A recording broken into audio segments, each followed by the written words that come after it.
안녕하세요. 김시아 원장입니다. 오늘은 수제 덕금차 만드는 과정들을 갖다가 살펴볼까 하는데요. 수제 덕금차는 인동초 수제 덕금차. 인동초는 옥두선이 목 인동가에 속하는 반상록 한력 덩굴성 과목으로 우리나라 전 지역 산에서 자란다. 봄, 여름, 가을, 겨울에 늘 잎이 푸르게 살아있어 인동초라고 부른다. 인동초 덩굴, 인동초, 검은동이라고 하고 꽃은 색이 흰색으로 피었다가 노란색으로 변해서 금은하라고 한다. 잎, 줄기, 꽃 모두 약재로 쓰인다.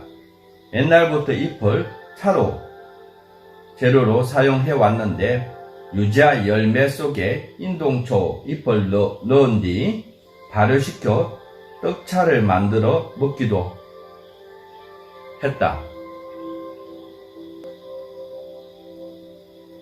수제 덕금차 만드는 과정들을 갖다가 살펴보겠습니다.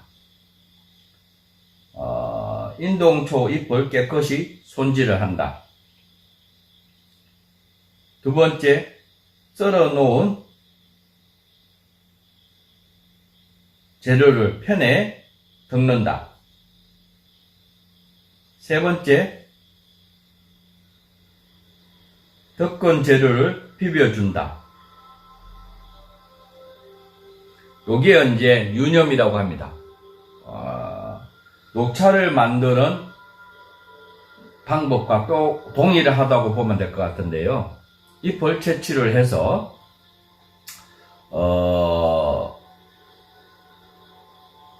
후라이팬에 덮어서 어느 정도 덮고 그것을 갖다가 다시 멍석에다가 비벼줍니다. 유념이라고 하죠.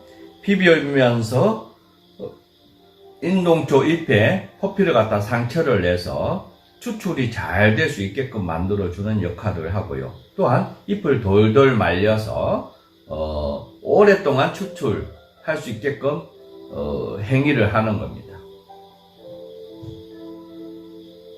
네 번째, 비빈 재료를 털어 건조한다. 다섯 번째, 털어서 건조한 재료를 다시 덮는다. 여섯 번째, 덮는 재료를 다시 유념을 한다. 일곱 번째, 비빈 재료를 갖다가 털어서 건조한다. 이 과정들을 갖다가 7, 8번 정도를 갖다가 반복을 해서 차를 갖다가 완성을 한다고 보면 될 것 같습니다. 그래서 다시 설명을 한다고 하게 되면 잎을 덮고 팬에다가 이어서 덮고요. 그 다음에 덮고서 그것을 갖다가 멍석에다가 유념을 하는 거죠. 비비는 거죠. 비빈 것을 털털 털어서 수분을 날리고 열기를 갖다 식혀주고요. 또 다시 반복해서 덮고 비비고 건조시키고 또 다시 덮고 비비고 건조시키고 이런 과정을 갖다가 7, 8번 정도를 하셔야 됩니다. 그래야지만 차가 제대로 만들어진다고 보면 될 것 같은데요. 요때 이제 덮을 때에 가스불의 온도가 중불로 하시는 것이 좋고요. 집에서 이제 하기 때문에 팬에다가 가스불 중불로 하셔가지고 차를 만드셔도 아주 좋습니다. 전문가들은 보통 보게 되면 차를 만드는 솥이죠, 그죠? 가마솥. 솥을 준비를 해가지고 활용을 합니다. 그렇게 되면 차 맛이 훨씬 뛰어나고 오랫동안 여러 번 추출을 할 수 있는 기술을 형성하게 됩니다. 그래서 덮을 때의 온도도 굉장히 중요하고요. 또한 이제 가장 중요한 것이 유념이죠. 비비는. 이것을 제대로 이제 잘 비벼줌으로써 차가 돌돌돌돌 말립니다. 그죠?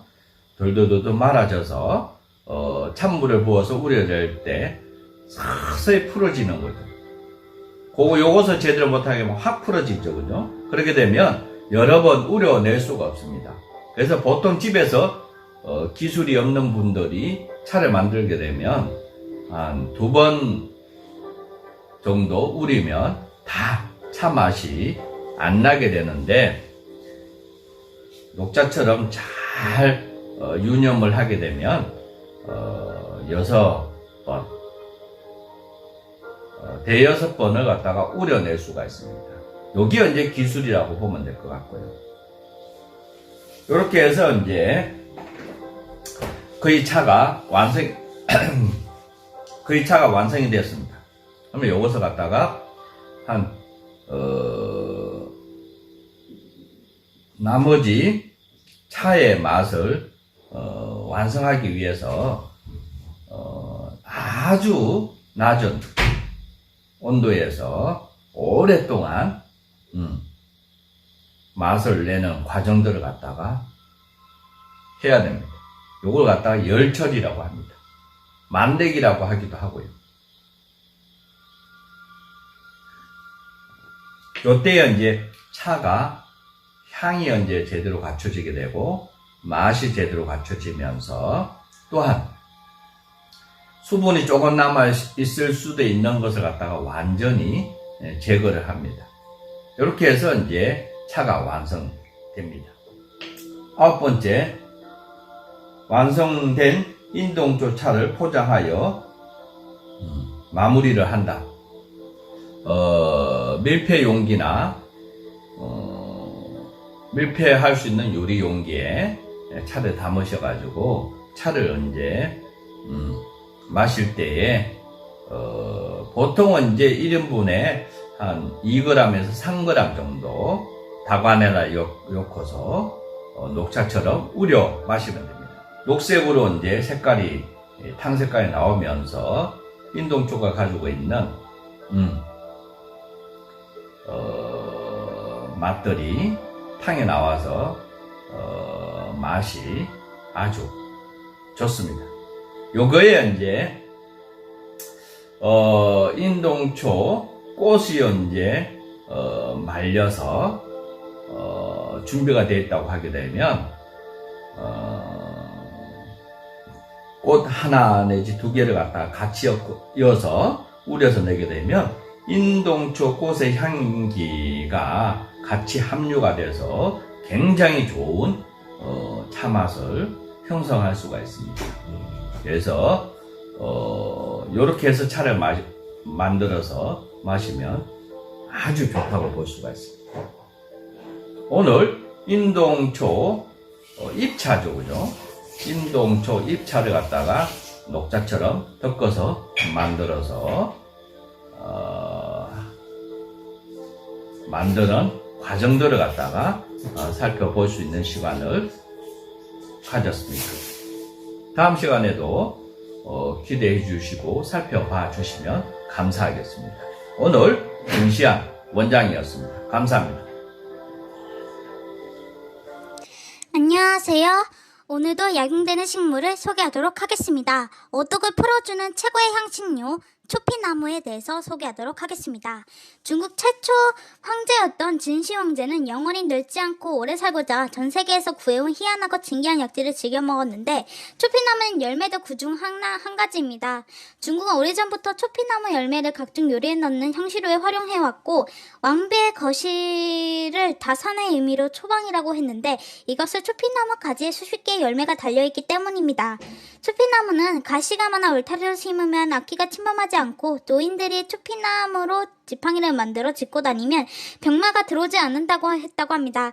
미국이나 유럽에선 초피나무 열매를 곱게 가루내어 커피에 넣어 먹고 일본은 생선회 등 열매 가루를 뿌려 먹기도 한다고 합니다. 우리 선조들은 추어탕이나 생선 요리를 초피나무 열매 가루를 넣어 비린내와 독성을 제거하는 향신료로 애용해왔다고 합니다. 초피나무 열매는 톡 쏘면서도 시원하고 맵고 상쾌한 맛이 난다고 합니다. 요즘에는 목이나 파리, 벌레를 살충제로 잡지만 살충제가 없던 시절에는 말린 쑥을 태우거나 초피나무를 심어 해충을 쫓아냈다고 합니다. 집 주변에 초피나무를 심으면 목이나 파리 등 해충들이 접근을 꺼리고 간장, 된장, 고추장을 담가놓은 장독대 주변이나 돌담에 복숭아를 심어 뱀이나 개구리, 두꺼비가 오지 않도록 했다고 합니다. 책갈피에는 은행나무 잎을 넣어 좀이 슬지 않도록 했고 옛 선인들의 지혜가 세상 눌렸지 않을 수 없다고 합니다. 초피나무는 온향과 산초나무 속 열의 해살이 관목이고 중국, 일본 등 전 세계적으로 150여 종이 분포하고 우리나라에는 서울, 경기, 강원도 산속에서 흔히 볼 수 있는 산초나무, 큰 잎이 붙어있고 제주도에 자생하는 왕초피나무, 가시가 없는 윈산초나무, 가시가 작고 둥근 잎이 달리는 견주 산초나무, 털이 많은 털초피나무, 초피나무 등 6종이 자생하고 제주도, 전남, 북, 경남, 북, 청남, 강원, 항해도, 숲속, 산쪽덕, 산골짜기에서 볼 수 있다고 합니다. 우리가 초피나무와 산초나무를 혼동하는 이유는 일제감정기 전후로 발각된 대부분의 책자에 초피나무와 산초나무를 구별하지 않고 산초나무라고 포기했을 뿐만 아니라 일본 사람들이 초피나무를 산초나무와 함께 산초로 부르기 때문인 것으로 추정된다고 합니다. 초피나무와 산초나무는 모양새와 향이 달라 쉽게 구별할 수 있고 초피나무는 가시가 서로 마주나고 가시 사이에 타원형 잎이 달리며 가장자리에 약간 무딘 물결무늬가 있고 오래된 줄기의 가시는 태화되어 없어지고 수피에 콩을 반으로 잘라 붙여놓은 모양의 약간 검은 회색 혹이 많이 있다고 합니다.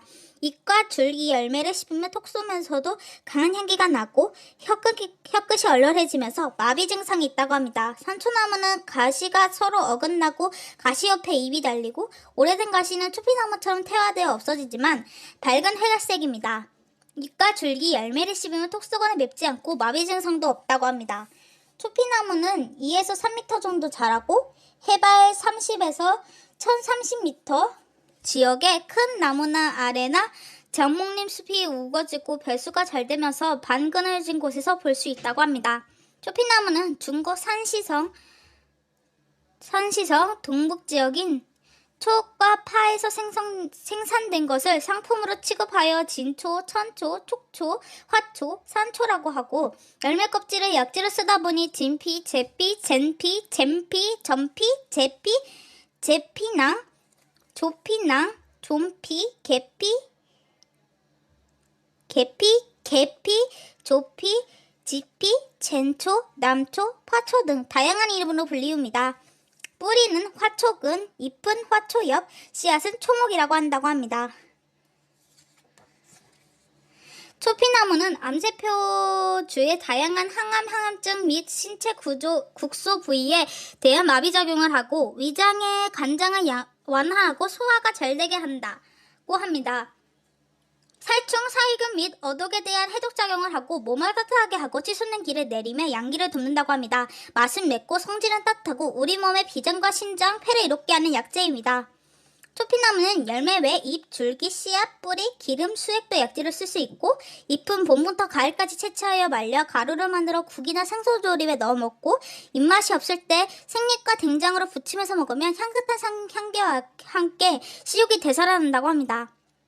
열매는 가을에 빨갛게 익었을 때 채취하여 열매 껍질만을 분리하여 가루내어 쓰고 열매는 소화작용을 돕고 산패 방지에 효과가 있어 김치 등 절임 요리에 넣으면 발효를 지연시켜 신선한 맛을 오래 즐길 수 있고 씨앗은 35도 술에 담가 3개월이 지난 뒤 건더기로 버리는데 초피나무 씨앗을 주는 독특한 향기가 있어 다른 술에 조금씩 넣어 칵테일을 만들어 마시면 좋다고 합니다.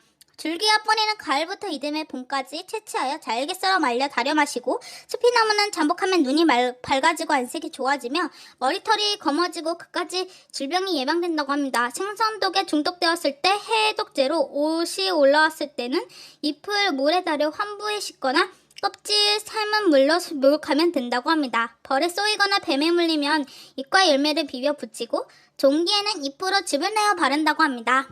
여기까지 초피나무에 대한 소개였습니다. 감사합니다.